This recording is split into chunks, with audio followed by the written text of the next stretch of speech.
અમદાવાદમાં ગ્રાન્ટેડ શાળાઓમાં શિક્ષકોની જગ્યા ખાલી છે। જ્ઞાન સહાયકની 955 પૈકી 437 જગ્યાઓ ખાલી છે। ગ્રાન્ટેડ શાળાઓને શિક્ષકો નથી મળી રહ્યા। ઉમેદવારોએ કરાર આધારિત ભરતીમાં રસ ન દાખવ્યો। સૌથી વધુ અંગ્રેજીના 110 શિક્ષકોની જગ્યા ખાલી છે। અર્થશાસ્ત્રના 58, સામાજિક વિજ્ઞાનના 50 શિક્ષકોની જગ્યા ખાલી છે। કરાર આધારિત ભરતીમાં ઉમેદવારોને રસ ન હોવાથી જગ્યા ખાલી રહેતી હોવાનો ગ્રાન્ટેડ શાળા સંચાલક મહામંડળનો દાવો છે। સમગ્ર ગુજરાતમાં 60% જગ્યા ખાલી રહ્યાનો સંચાલક મહામંડળનો દાવો છે।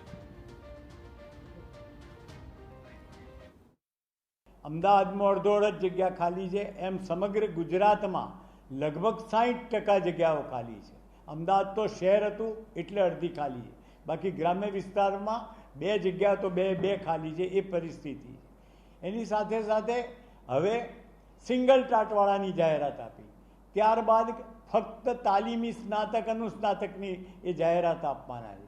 આવા 3 તબક્કા કરીને સમય બગાડવા કરતાં એમણે દર વર્ષે મે મહિનાની અંદર પહેલા અઠવાડિયામાં આ 3 જાહેરાત સાથે આપીને અરજીઓ મંગાવી લેવી જોઈએ।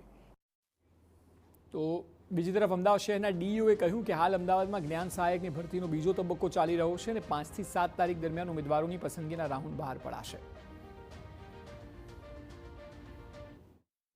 અમદાવાદ શહેરમાં અત્યારે ગ્રાન્ટેડ શાળાઓ માટેની જે જ્ઞાન સહાયકની ભરતી પ્રક્રિયામાં ફેઝ 2 અત્યારે ચાલી રહ્યું છે અને એની 31/7 સુધી જે અરજીઓ આવવાની હતી તે પૂર્ણ થઈ ગઈ છે અને હવે આની જે પ્રક્રિયા છે પસંદગી પ્રક્રિયા એ 5, 7 અને 10 એમ 3 દિવસમાં 5 તારીખે પહેલાં જે નહીં મળે તો 7 તારીખ અને નહીં મળે તો 10 તારીખ એમ 3 રાઉન્ડ જે છે એના પાડવામાં આવશે।